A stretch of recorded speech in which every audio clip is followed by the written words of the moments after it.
বৃহস্পতিবার পবিত্র রাতে কেউ যদি এই দোয়াটি 100 বার পরে, কোনো দিন পৃথিবীর কোনো মানুষের কাছে তার হাত পাততে হবে না।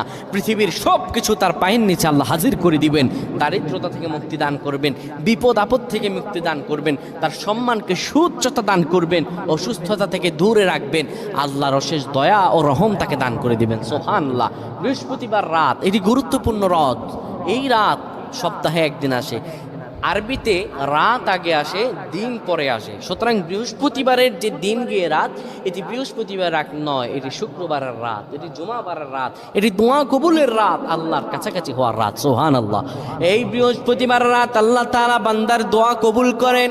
কেউ যদি বৃহস্পতিবার রাতে ঈশা নামাজের পরে পবিত্র হয়ে ইয়া হাইয়ু ইয়া হাইয়ু ইয়া হাইয়ু ইয়া রফিয়ু ইয়া রফিয়ু ইয়া রফিয়ু এই দোয়াগুলো পড়তে পারে 100 বার, আল্লাহ রাব্বুল আলামিন